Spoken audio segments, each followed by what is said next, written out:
my name is Beverly Fajardo. I'm part of the RPTV crew, and we are here at the Regent Park Festival. For more than 7 months, we have been working to bring a program that is poignant, forward-thinking, and that truly reflects our vision. That's worked so hard to organize this wonderful event. I'm always impressed each year to be lucky enough to be here. Everyone in this room is a simple superstar. It doesn't matter if you're up, you're low, you're down, you're in the middle, how much money you make, where you come from, your background, your race, your color, your caste, your creed, doesn't matter.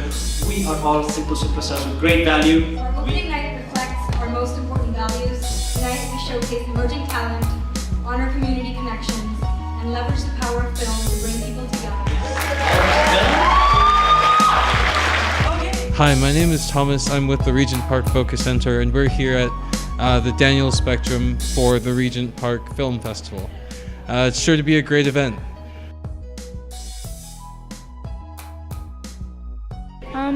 It was mostly influenced from a personal story that a friend of mine told me.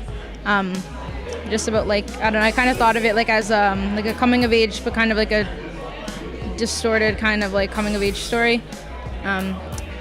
Yeah. And so Christian was the one that showed me the story, and I was compelled to help tell it because I thought I could help really bring that dark visual style to it and really.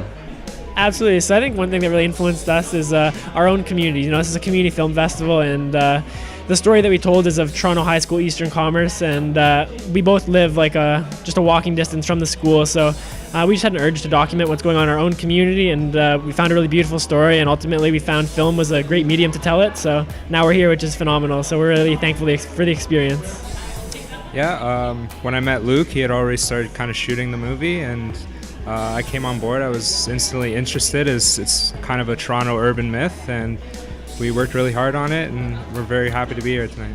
I would say the main reason is we were just tired of seeing coming-of-age stories about guys, and we were like, girls talk about periods and puberty and boys and boobs and all that stuff, and we wanted to see that. We wanted to see a representation of our own childhoods on screen, so yeah. Yeah, that was definitely a huge part of it. And also the 80s. Yeah. Huge inspiration. Ferris Bueller's Day Off, all that stuff. So it came from a place of frustration, honestly, and just not having mental health or mental wellness be a priority or in the school, or not as much as it should have been. It was one thing that it wasn't implemented in the school curriculum, but the fact that we had all these clubs to assist to all these other needs, yet not mental wellness, was very, it put me in shock, because it's because students go through the most, they suffer from the most, depression or anxiety, or live with it. And so I thought it's just not fair that there isn't something that could, a resource, or at least it was never shown as a priority, I think. And I just want to change that through this film, just not only start the conversation, but make it something comfortable to talk about. I initially got the idea because I worked at a women's shelter in Pakistan, and a lot of the women sort of ran away from abusive homes, and they'd been sold off as young women. So that's where I got the idea, and I really wanted to make a film about that.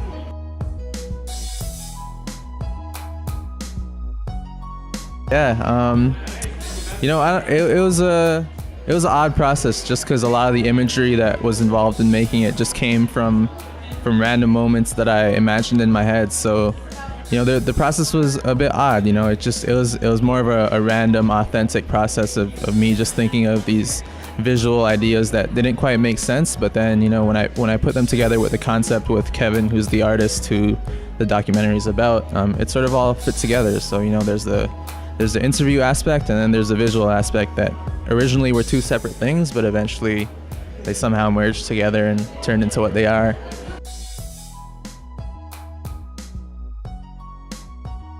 I made some smaller projects in school, same with Rebecca, but I would say this is the biggest production that we've ever done. Definitely cost us the most money and took us the most time. So it's our first big effort, yes? Yes, definitely. Yeah, so this is my first time actually at the film festival, so it's pretty cool. Tonight my film isn't screening, so I'm just going to watch some other films tonight, and we're partaking in a pitch contest, so it's going to be a fun night, and I'm really happy to be at the Regent Park Film Festival. It's my first time here as well, but I'm very, very impressed. I just did the virtual reality. That was pretty cool, and it should be a good night.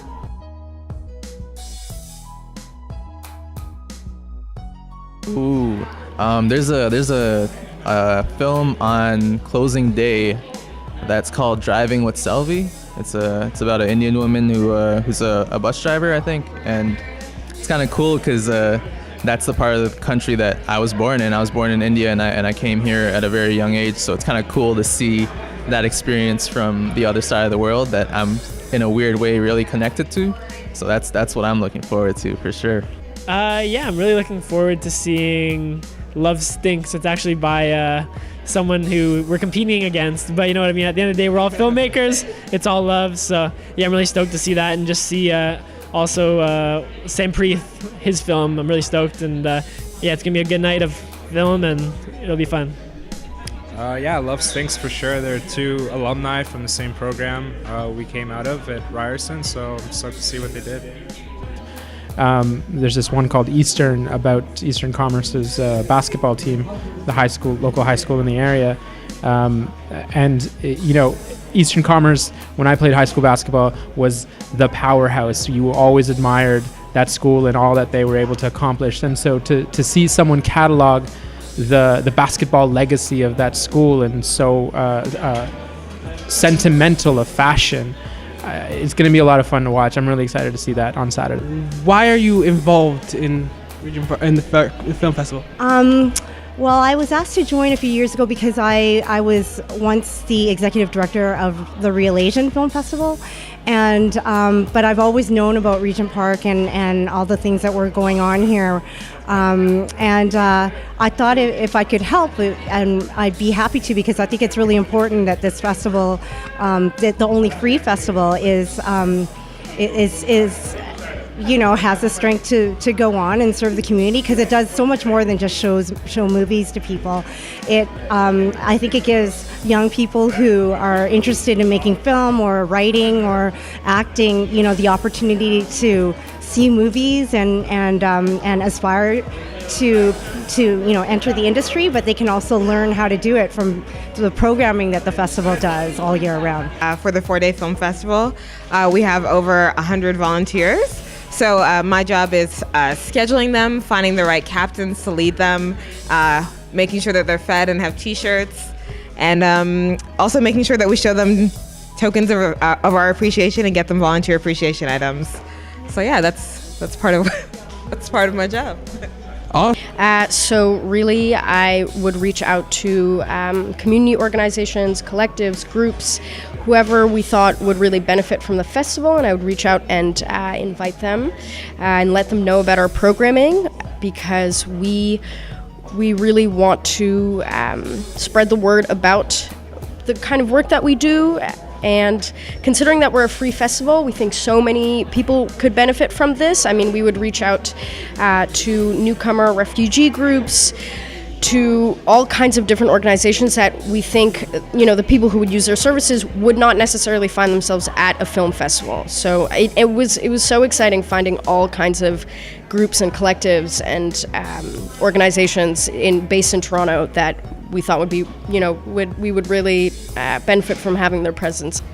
So I'd been aware of the festival for a while. I don't live in the area myself, but I'd been able to come to this building and see some of the things that the festival had done in the past. And I knew some of the staff members who are a part of the film festival, and I knew that the type of things that they do are very high quality. They're very well thought out, and they're very community oriented. And knowing that about the staff members, I knew that this film festival would be a reflection of those qualities, and I wanted to be a part of helping them make that happen for the Regent Park community and for Toronto Greater.